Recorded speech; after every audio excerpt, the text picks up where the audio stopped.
사랑하는 형제자매 여러분, 안녕하십니까? 오늘은 요한복음 18번째 말씀, 생명수가 흐르는 사랑의 대화라는 주제로 말씀을 드리고자 합니다. 본문의 말씀은 요한복음 4장 1절에서부터 15절 말씀입니다.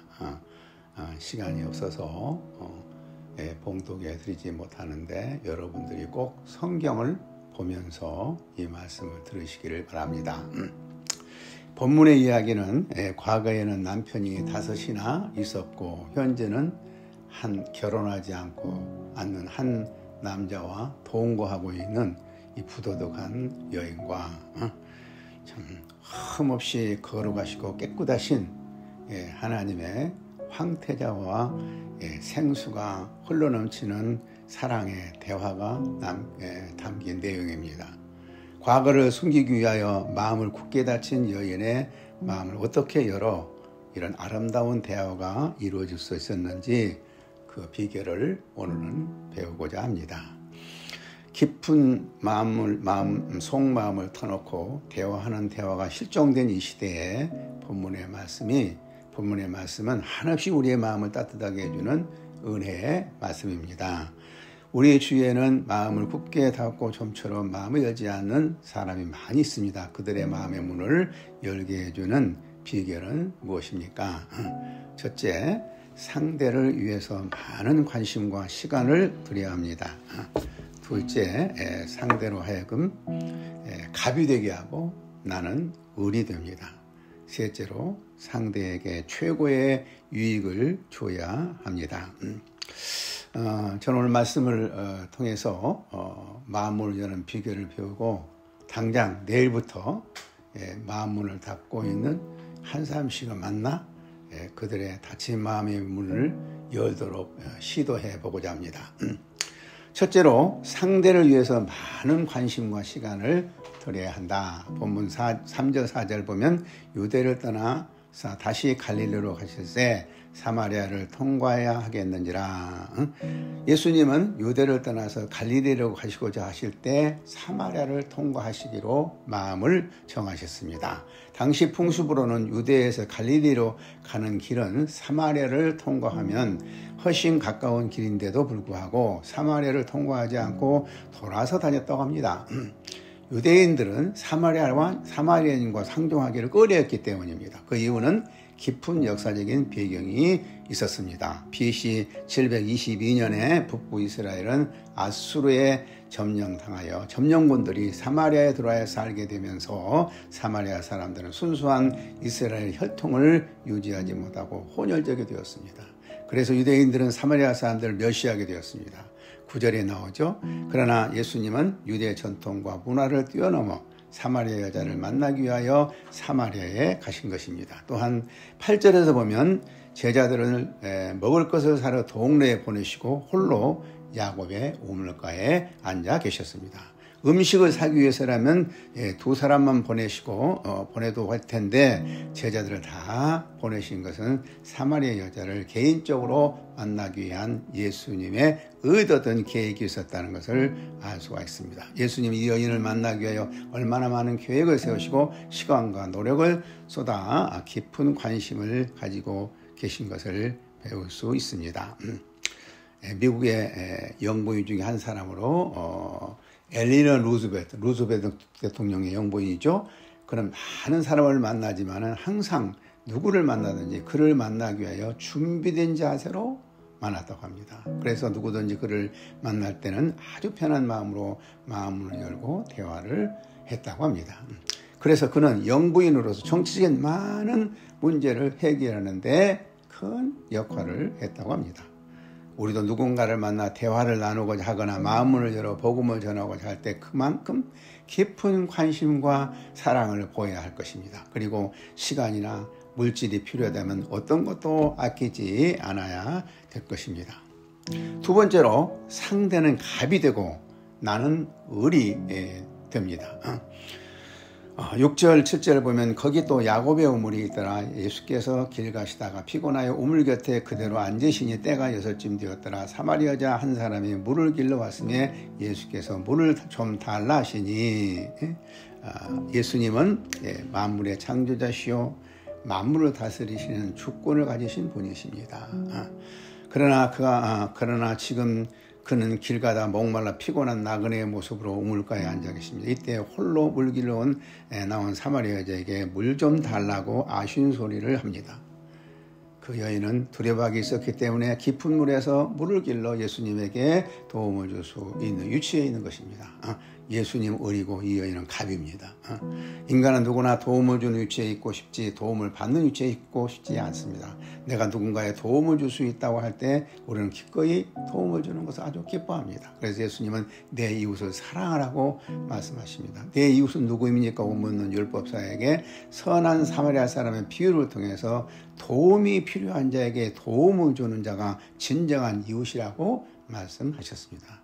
우리가 누군가에게 도움을 줄 때 서로는 참된 이웃이 되고 아름다운 관계가 맺어집니다. 이런 얘기가 있습니다. 한 아리따운 여학생이 있었는데 많은 남학생들이 그녀와 사귀기 위해 가진 노력을 합니다. 값비싼 선물 공세를 펴기도 하고 그 필요가 무엇인가를 돕기 위해서 여러 가지로 도우려고 서로 경쟁을 합니다. 그런데 막상 그녀를 얻게 된 남자는 의외로 그가 단추가 떨어져서 단추를 달라고 부탁을 했는데 그 단추를 달아줌으로 그 관계가 이루어지게 되었다고 합니다. 일생 동안 남에게 도움을 줄 수 없었던 사마리아 여인은 여행길에 피곤한 나그네로 있는 예수님에게 물을 줄 수 있는 위치에서 그의 마음을 열게 된 것입니다.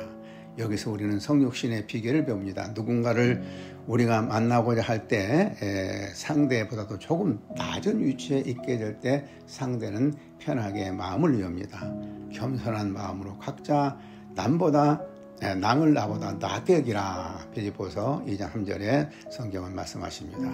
마지막으로 상대에게 최고의 유익을 주어야 합니다. 우리는 흔히 누군가를 만나고자 할 때 그를 만나서 나에게 어떤 유익이 있을 것인가를 생각하고 만납니다. 그래서 나에게 아무런 유익을 줄 수 없는 사람들과는 만나고 싶어 하지 않습니다. 그래서 우리는 누가 나를 만나고자 하면 의심부터 합니다. 그럼 왜 나를 만나고자 하지? 응? 나에게 좀 무엇을 얻어내고자 하는 거지? 이렇게 생각하기 쉽습니다. 그러나 예수님은 사마리아 여자를 만나는 목적이 그녀에게 무엇을 얻고자 한 것이 아니고 그녀에게 최고의 이익 생수를 주고자 하신 것입니다. 10절에서 아주 놀라운 말씀하십니다. 예수께서 대답하여 이르시되 내가 만일 하나님의 선물과 또 내게 물 좀 달라는 이가 누구인 줄 알았더라면 내가 그에게 구하였을 것이요 그가 생수를 내게 주었으리라. 그러나 그 여자는 아직 그 의미를 모릅니다. 그래서 이렇게 대답합니다. 여자가 이르되 주여 물기를 그릇도 없고 이 우물은 깊은데 어디서 당신이 그 생수를 얻겠사옵나이까? 우리 조상 야곱이 우물을 우리에게 주셨고 또 여기서 자기와 자기 아들들을 짐승이 다 마셨는데 당신이 야곱보다 크니까? 여자의 관심은 아마 야곱과 같은 남자였을지 모릅니다. 야곱은 한 여인을 얻기 위하여 14년을 모려봉사하는 멋있는 남성이었습니다. 지금까지 만났던 남성들은 몇 년을 참지 못하고 떠난 남자였을지 모릅니다. 그런 여자에게는 일생을 자기를 지켜줄 수 있는 남자가 필요했을지 모릅니다. 그러나 예수님이 진정으로 주시고자 하신 선물은 이 세상에서 누구도 줄 수 없는 영생하도록 솟아나는 샘물이었던 것입니다. 그래서 예수님은 이렇게 대답하십니다. 예수께서 대답하여 이르시되 이 물을 마시는 자마다 다시 목마르겠니와 내가 주는 물을 마시는 자는 영원히 목마르지 아니하리니 내가 주는 물은 그 속에서 영생하도록 솟아나는 샘물이 되리라. 많은 사람들이 마시고 마셔도 다시 목마른 물을 마시기에 급급하며 살아가고 있습니다. 부나 어떤 사회적인 지위나 살기 좋은 장소, 능력, 학식, 세상 즐거움 등은 마셔도 더욱 목마를 뿐입니다. 이 여인에게는 남자에 대한 목마름이 있었을지 모릅니다. 그러나 우리 주님께서 주신 선물은 영생하도록 솟아나는 샘물이 됩니다. 영원히 솟아나는 샘물은 영적인 축복, 영생, 평화, 사랑, 능력, 새사람, 생명이 넘치는 삶, 진정한 만족을 주는 행복, 거룩함, 등입니다. 우리 인생에 있어서 이것보다 더 좋은 선물이 어디 있습니까? 이 생수는 구하는 자에게 주신다고 약속하셨습니다. 10절을 읽어보십시다. 내가 그에게 구하였을 것이요 그가 생수를 내게 주었으리라. 이 말씀에서 생수를 얻기 원하는 자가 해야 할 일은 그에게 구하는 것입니다. 아무리 예수님이 주시고자 해도 우리가 구하지 않으면 주시지 않습니다. 드디어 이 여인은 생수를 구하게 됩니다. 15절 여자가 이르되 주여 그런 물을 내게 주사 목마르지도 않고 또 여기 물길로 오지도 않게 하옵소서. 예수님을 찾고 구하는 일이 얼마나 중요한 일인지 모릅니다. 성경은 너희는 먼저 그의 나라와 그 의를 구하라고 말씀하십니다. 생수가 흘러넘치는 삶을 살기 위하여 우리는 간절한 마음으로 예수님께 구하는 삶을 살아야 합니다. 성경은 말씀하십니다. 너희가 전심으로 나를 찾고 찾으면 나를 만나리라. 에레미야서 29장 13절이죠. 예수를 믿기 전이든지 예수를 믿는 후이든지 우리가 힘쓰고 애써야 할 것은 예수님을 찾고 찾는 일입니다. 여러분은 무엇을 찾고 있습니까? 예수님은 여러분을 찾아오셔서 마음문을 열기를 원하십니다.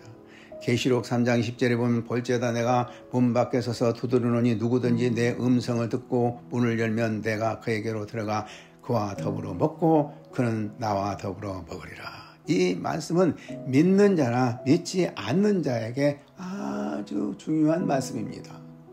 특별히 이 말씀은 기도에 있어서 매우 중요한 말씀입니다. 그래서 나는 항상 기도를 시작할 때마다 이 말씀을 암송하며 묵상하며 기도합니다. 이상에서 살펴본 대로 마음문을 굳게 닫고 살고 있는 사마리아인과 예수님의 대화는 생수가 흘러넘치는 아름다운 사랑의 대화입니다. 이와 같은 대화가 넘쳐 흐르는 곳이 교회가 되어야 합니다. 우리 그리스도인들이 모이는 곳에는 생수가 흘러넘치는 아름다운 대화가 넘쳐 흘러야 됩니다. 나는 이 말씀을 준비하면서 만나기 힘든 몇 사람과 접촉을 시도하여 한 사람과 점심 약속을 받았습니다. 한 사람과도 접촉이 안 된다면 몇 시간을 걸려서라도 찾아가고자 했습니다. 여러분들도 마음을 닫고 있는 형제나 자매를 예수님과 같은 자세로 찾아가 만나 마음을 열고 생수가 흘러넘치는 사랑의 대화를 시도해 보시기를 바랍니다. 이런 사랑의 대화야말로 우리의 삶을 얼마나 따스하고 은혜스럽고 복되게 합니까? 여러분에게 이 은혜가 넘치기를 주님의 이름으로 축원합니다. 아멘.